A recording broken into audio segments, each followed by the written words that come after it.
The feast so far has been, I think, a very inspiring one, I hope, for everyone here, and I'm sure for people wherever they are around the world. And here in Big Sandy, we've heard about unity. We heard about the land of milk and honey when Mr. Costanza spoke about children, about our rewards, and yesterday about our blessings. And today, what I'd like to talk about is peace. Peace is a topic that has been near and dear to my heart for a long, long time. And we're here at the feast looking forward to a time when the King of Kings will be in power over all the earth. And so let's go ahead and start with one of my favorite scriptures to read at this time of year in the book of Isaiah. And we'll go to a few verses here in Isaiah, but just to give us the setting for what I want to talk about. Isaiah 9, and we're going to start in verse 6. Isaiah 9, verses 6 and 7. For unto us a child is born, unto us a son is given, and the government will be upon his shoulder, and his name will be called Wonderful Counselor, Mighty God, Everlasting Father, Prince of Peace. That is certainly one of his key titles. He is the Prince of Peace.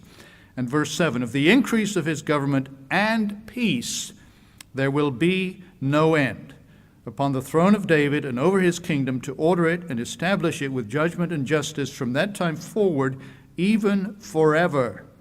The zeal of the Lord of hosts will perform this.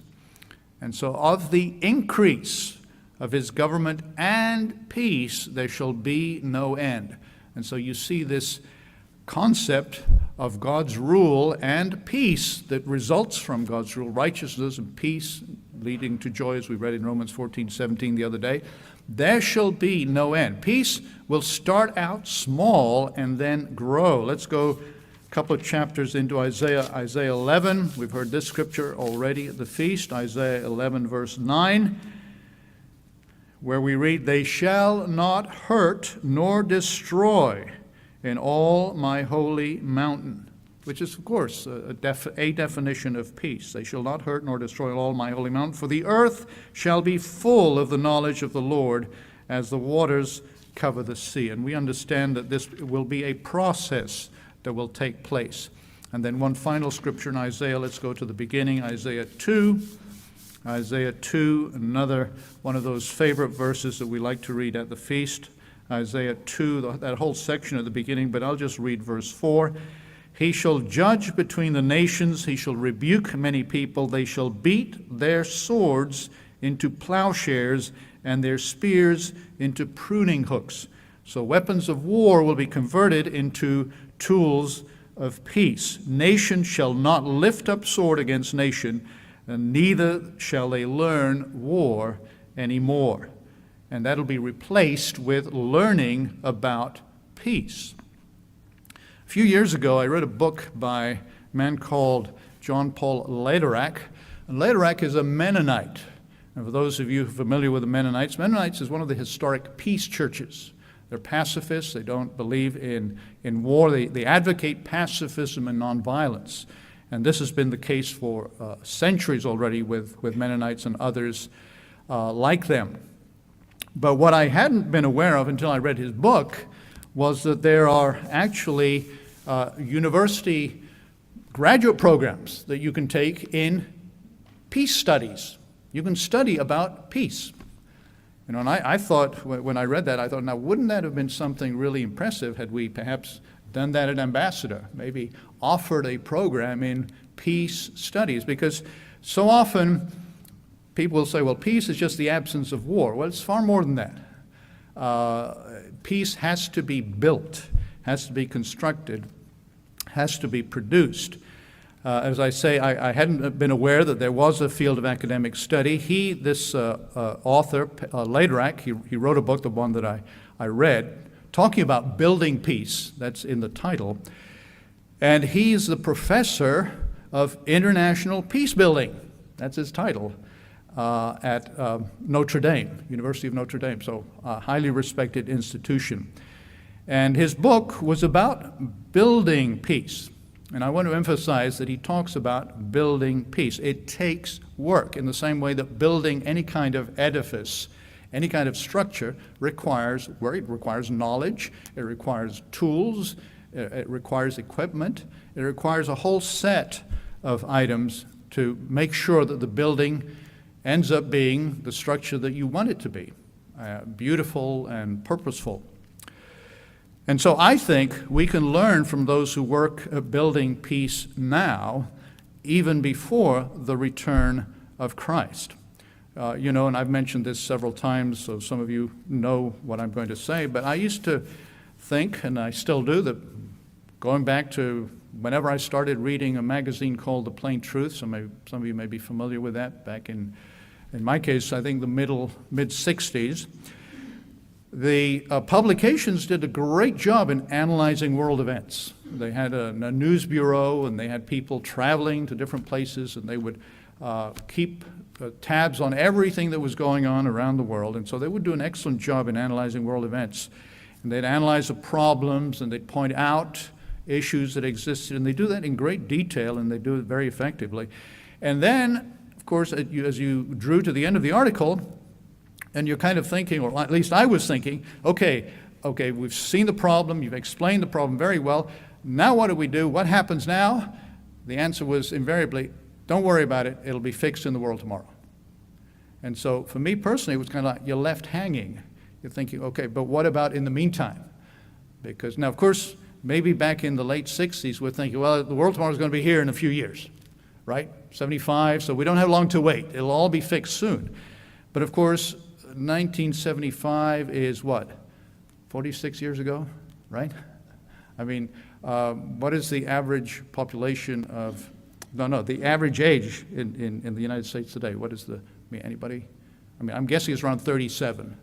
So that would mean that, most of the people alive in the country today weren't even born in 1975. So clearly you think, well, the problems are there, you're right, but maybe there's something we could do in the meantime. And I appreciate very much, for example, the fact that here at the feast, Mr. Avey has been encouraging us to give to the Agape House, because clearly there are people who are in need. And so we don't say to them, what is it in James 2? Let's just go there briefly. James 2. Look at a scripture that I'm sure we've all read and hopefully try to apply to ourselves. James 2, and starting in verse 15. If a brother or sister is naked and destitute of daily food, and any of you says to them, depart in peace, be warmed and filled. Well, your problem will be fixed. In the world tomorrow, there'll be plenty of food. There'll be bounteous crops. You won't have to worry. And the person said, well, what about now? What about in the meantime? Do you have a date for that, by the way?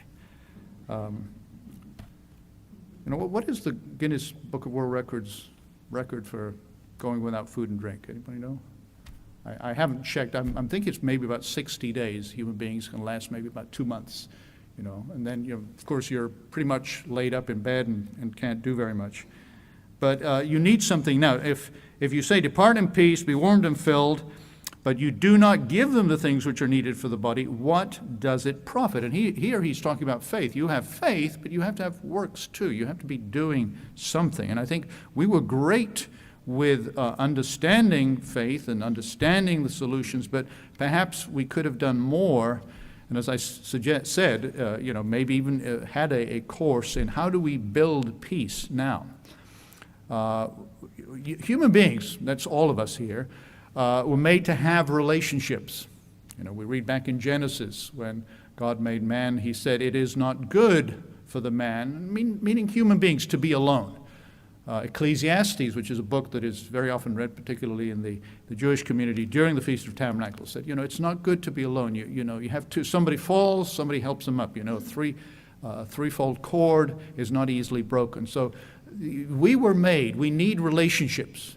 And obviously, we need relationships with other people. It's not good to be alone. Yet, inherent in our relationships with other human beings are the seeds of conflict. Right? Because who do we have wars with? We have wars with other human beings. We need each other, but we fight each other. Of course, we understand the ultimate source, but instead of giving in relationships, we so often seek to take. And conflicts arise and surge when we can't get what we want, or others take instead of us, et cetera, et cetera. Back in the day, you guys, many of you will remember somebody talking about the two ways, get and give, giving and taking. So anyway, as I was saying, practical solutions. We've been analyzing problems with magazines for the better part of a century. But we need to be able to do something now, help people now, as we read here in James. And as I mentioned, the people who work in this field of peace studies are trying to build peace now. This man Lederach has actually worked in different locations. Now, these are small-scale conflicts, maybe conflicts that most of us have never read about, in countries that we've never heard of, but he has worked to produce peace today. Now, obviously, it's not going to be the kind of peace that we read about in Isaiah in all its fullness, but it is peace. It is peace. I mean, if you give somebody something to eat today, it may not be as delicious as it will be in the world tomorrow, but it is still food, correct? If they're hungry, it still provides what they need. Something that's struck me also for a number of years is that the United Nations General Assembly, the General Assembly, begins around this time of year. I looked it up, and it said the third Tuesday of every September is when the General Assembly begins. They have an annual meeting. And, of course, the third Tuesday in September this year happened to be the first day of the feast. So some of you may have heard the UN General Assembly begins. A lot of world leaders will give speeches. And this year began the 76th session of the United Nations General Assembly. The very first one was held in 1946. And of course, the United Nations was an institution developed to avoid war, if you like, to bring peace. Now, can we say that they have brought peace? No, but in defense of the United Nations, we have at least been able to avoid another world war in those 76 years. There had been two already by 1946.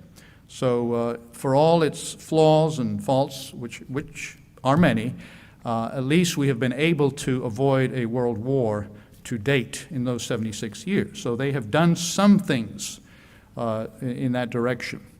And so what I wanted to share with you this morning was 4 points from Lederach's book, which I think will help us, and I believe they can help us even in personal relationships, as well as on a larger scale if we have the opportunity to do that, maybe even in a work situation.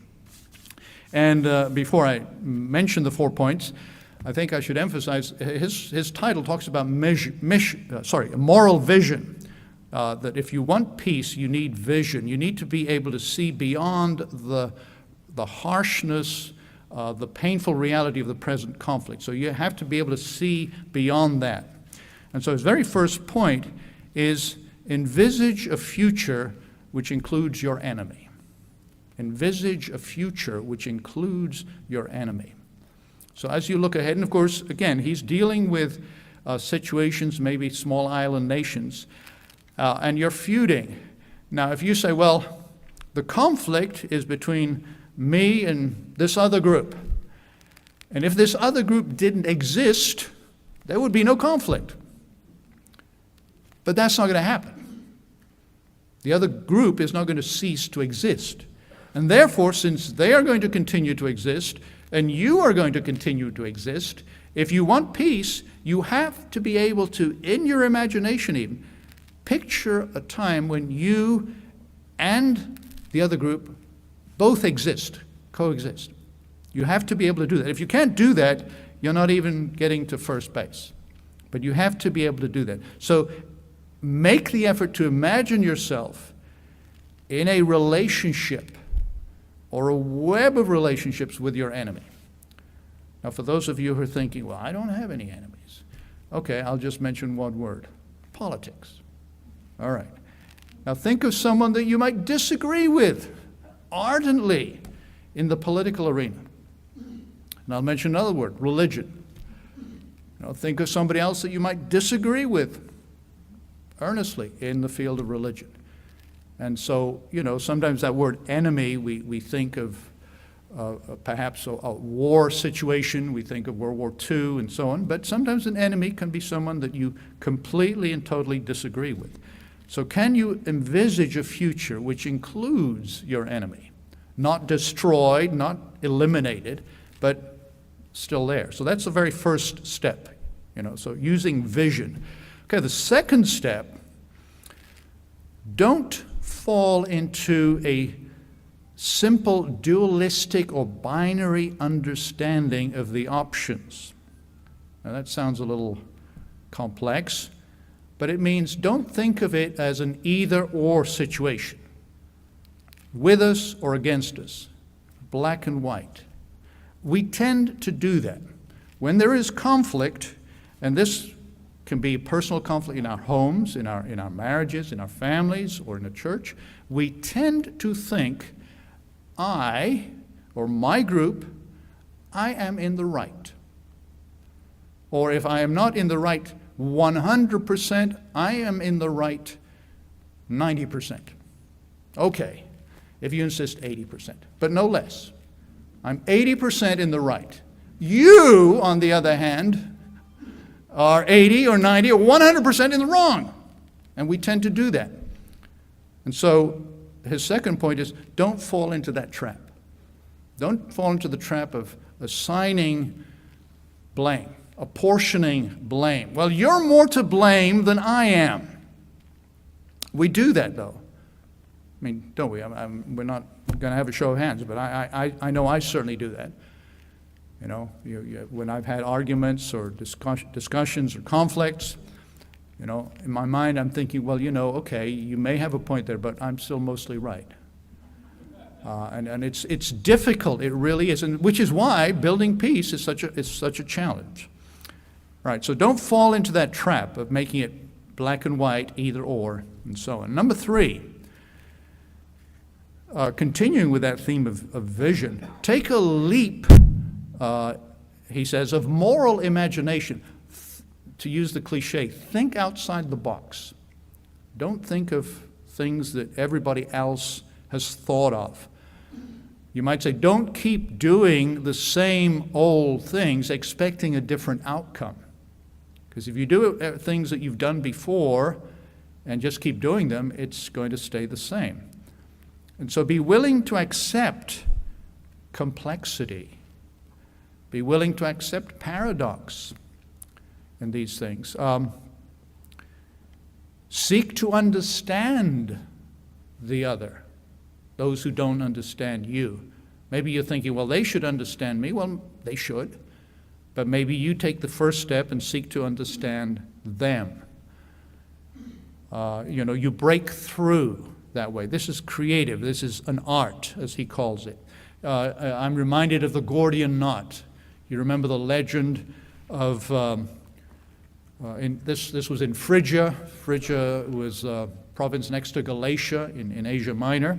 Anyway, the legend was in the capital that this knot was created, and the idea was that whoever was able to unravel this knot would become the ruler of Asia. But it was a knot that was so complicated, that was so difficult to unravel, that nobody could do it. And of course, I'm sure we've all had knots that we've tried to undo, right? I know I have. And even small knots are very difficult to undo sometimes, unless you have particular skill or whatever. But anyway, this knot in the legend was impossible to unravel. And so Alexander the Great shows up, 4th century BC, and he hears of the legend, he sees the knot, and he sort of tugs at it and says, well, I could spend hours trying to unravel this. That's not going to work. So he thinks outside the box, right? And those of you who know the legend, at least one version of it, gets his sword and just cuts right through it. There. Unravel the knot. The Gordian knot is undone. And of course he did become ruler of Asia. So the prophecy assigned to it came true. So you have to be creative. And then the final step is you realize that all of these steps, particularly the last one, the third one, because this is the last one, number 4, entail risk. But you stick with it regardless. So there is always risk involved in making peace, in seeking peace. You could be rejected. The other side could take advantage of you. There could be any other number of negative consequences. But because you want peace, you stick with it regardless. One example of someone who applied these principles in recent history, relatively recent history, recent to us, oldsters, would be Anwar Sadat. How many of you remember Anwar Sadat? Yeah, president of Egypt. And Anwar Sadat became president after the death of Nasser. Remember Gamal Abdel Nasser, who was the leader in the Arab world with Egypt of Arabs who sought to destroy Israel. So, of course, Mr. Avey could do a better job of explaining the whole history of this, but, going back to that early post-war period when Israel becomes a nation, the entire Arab world seeks to destroy Israel as a nation. And, they prepare their armies, and, the propaganda and the mission is entirely to completely eliminate this nation of Israel. And as I say, Egypt was at the head of this. Nasser dies, Anwar Sadat takes over. And if you can remember way back then, Sadat seemed just like Nasser. He's out to destroy Israel. He wants this nation completely eliminated. Of course, in the meantime, you have the Six-Day War in 1967. Then you have the Yom Kippur War in 1973. And Arab nations start to realize, well, you know what? It's not such an easy task to destroy this nation. We thought it would be. It's not working. In fact, we're losing. 67, the Arab world lost a lot of territory that Israel regained, and of course, it's still a source of dispute today. And then 73, the Israelis ended up controlling a lot of what had been Egyptian territory. And so Anwar Sadat, what was point number 1? Envisage a future which includes your enemy. He realized, if Egypt, if we're going to have to continue living here in the Middle East, well, guess what? Israel's going to continue being here. They're not going away. They're not going away anywhere. So he envisaged a future which included them. We're going to have a relationship with them. Then the second step, assigning blame. Who's to blame for this conflict? The Arab world would have argued, well, Israel, because they took over territory that wasn't theirs. Israel would argue, well, Arabs, you had a chance to, back in 47, discuss these things in the United Nations. You refused to even let us have anything, so it's really your fault, and you've attacked us. So you could go back and forth with this. He decided, forget that. Let's not go into that. Then, take a leap, the third point, leap of moral imagination. Think outside the box. And what did Anwar Sadat think of? With U.S. help, of course, at that time with Jimmy Carter in the White House. How about a peace treaty? Unthinkable. Unthinkable. Nobody had thought of an actual document signed by the leaders of both nations in favor of peace.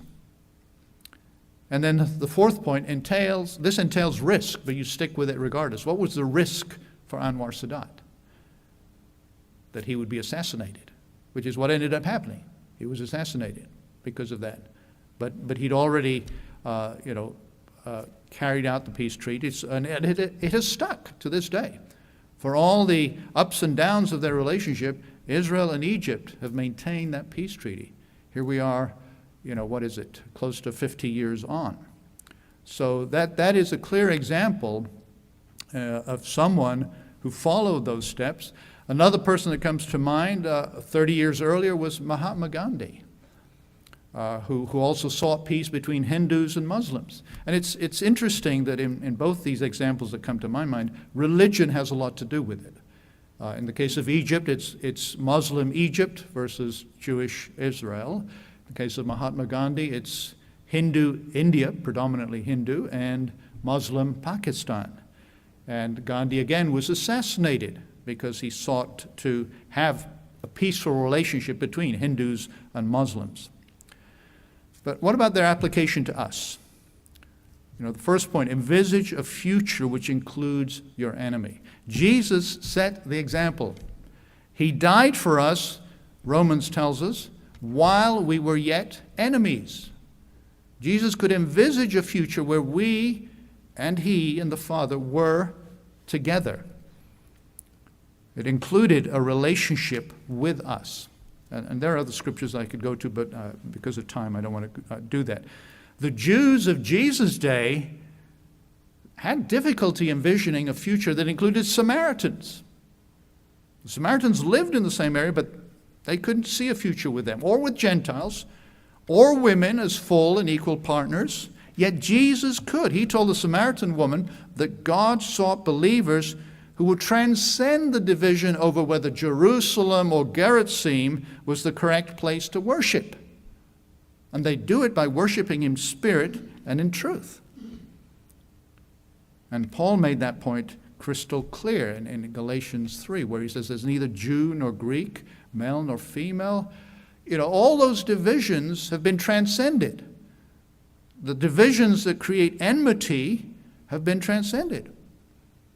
What would we say today? Between Jews and Greeks, male and female, Democrats and Republicans? Could we say that? Could we transcend those? I think we have to do that. Certainly in our own mind.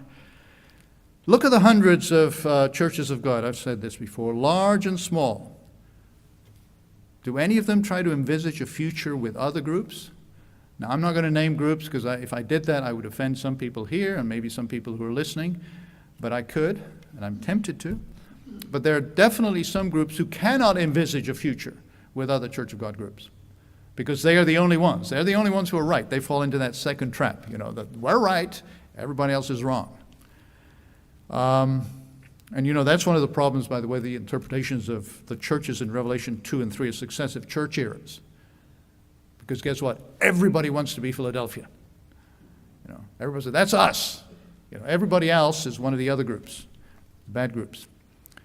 And of course, you have to remark, or I am, about the irony, the huge irony that even as hundreds of Church of God groups and thousands of Church of God members gather to meet for the feast across the globe, ostensibly to celebrate and look forward to a time of peace that will be established worldwide, we have difficulty living at peace with one another.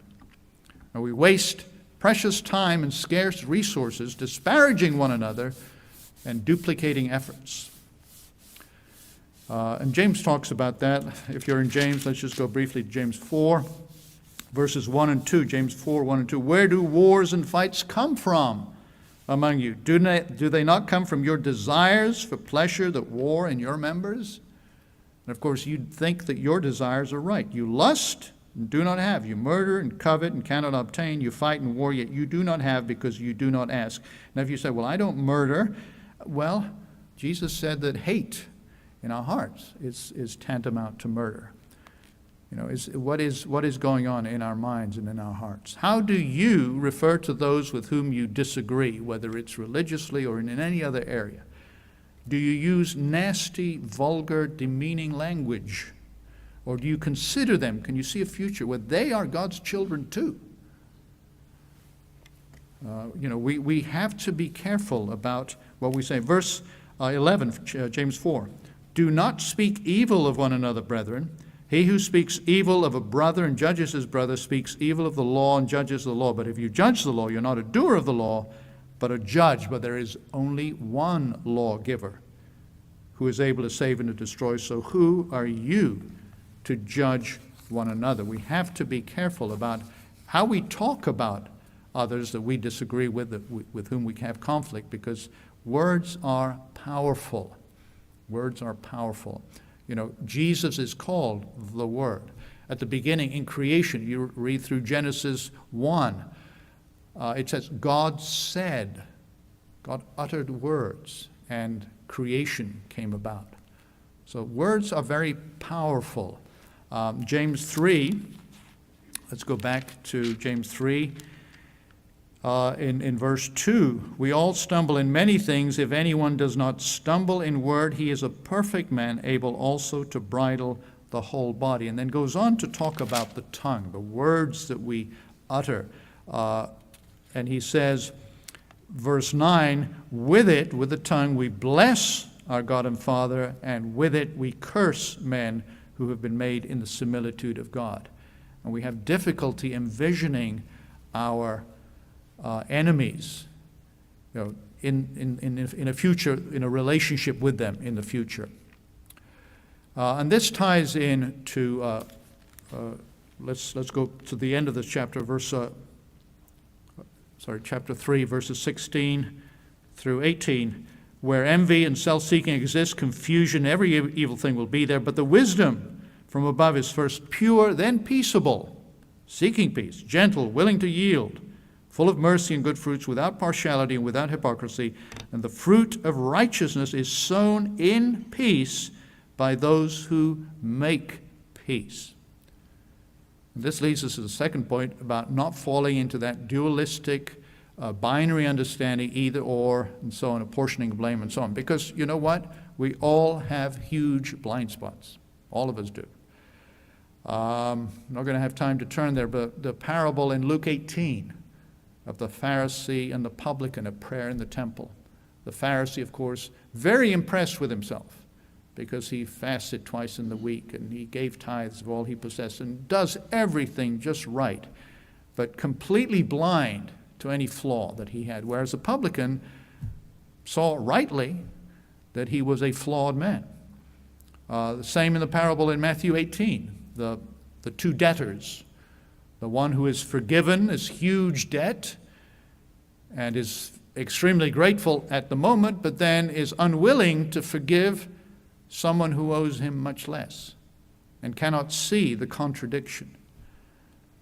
We all have difficulty, when we see in Matthew 7, it talks about the mote and the beam. We typically tend to see others' faults as huge and our own faults as minor. I mean, that's a common human failing. I mean, again, if we're honest with ourselves, that's how we tend to see things. One example in the Old Testament, clearly David. Remember when Nathan finally goes to him and tells him this allegory about the poor man with this one lamb. And as he tells him the story, David is furious. How can that possibly be? How could this man take advantage?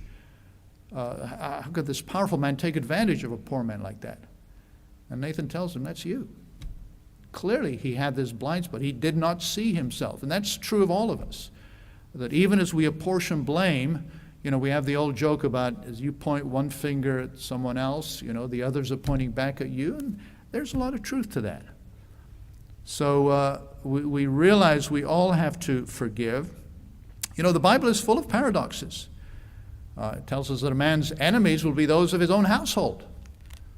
And then even beyond that, it says that we should love not just our neighbor, as the Ten Commandments summed up tell us, but our enemies. Now, what kind of paradox is that? We should love our enemies. So we need to get away from just focusing on the shortcomings of others. Third point, take a leap of moral imagination, thinking outside the box. I think Paul did that beautifully. And in 1 Corinthians 12, what he did was he said, look, the church, because people are always, I guess, competitive. And we want to know that maybe as siblings, am I your favorite dad? Am I your favorite comma dad? And asking Mom, do you like me more than you like the others? I mean, even the disciples wanted that to be special, to be the favorite and so on. And Paul responds to that because people are trying to think they're more important than others. And he says, guess what, guys? you are all part of a body. And a body has different parts, and they are all valuable. They are all necessary. They are all important, even though they are different. And the body is not competing against itself. It's not arguing which part is more important. It just accepts the fact that, the ear, if we could imagine this, the ear is not competing with the eye or the hand. It would be ridiculous. We'd think, okay, the ear has a job. It does its job. So that's how we should be in the body. So he takes that leap and says, that's how you need to think of yourselves, as being members of a body. You retain your identity, but you are all essential for the ideal functioning of the body. What would be another giant leap, perhaps? Let's go to John 3. This would be an example that might apply to churches. John chapter 3. And here we're reading about the disciples of John the Baptist. John 3, starting in verse 26. They come, some of John's disciples, come to John and said to him, verse 26, John 3, Rabbi, he who was with you beyond the Jordan, to whom you've testified, behold, he is baptizing, and all are coming to him. So their reaction seems to be, look, John, you're the big guy here. You're the important person. Everybody's been coming to you, and this one guy that you talk to us, now he's taking everybody. He's becoming more important. And John answered, verse 27, a man can receive nothing unless it has been given to him from heaven. You yourselves bear me witness that I said, I am not the Christ. I am not the important one. I have been sent before him to prepare the way for him. Verse 29, he who has the bride is the bridegroom, but the friend of the bridegroom who stands and hears him rejoices greatly because of the bridegroom's voice. Therefore, this joy of mine is fulfilled. He must increase, but I must decrease. And John responds to this perfectly. He's not anxious to be the big wheel, the big cheese, but look at our situations today. If somebody in some group said, you know what, I don't need to be in charge. It's more important to promote unity in this way, and I can just be there supporting it in just an ordinary way, like just a regular member of the body. If you hear that happen, send me an email. But please put a caution on the subject line, lest I have a heart attack as I read that. I'm sorry, I shouldn't be cynical, but we can still make an effort even in small ways, and I know many people do in small ways, and I admire that really. And then the final point: realize that this entails risk, but stick with it. And risks are abundant. You could fail, for all the effort that you've made.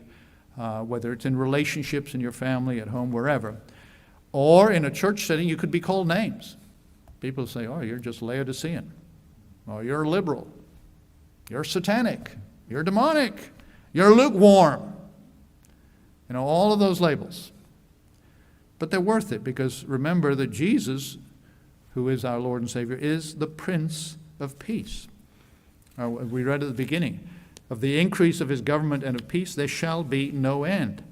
But I think he expects of us to work at making peace even today. And I believe it's a grassroots effort. We don't have to wait for direction from the top. It doesn't have to be imposed on us. In fact, peace that is imposed on you is never a real peace, a genuine peace. It has to be, in my view, from the bottom up.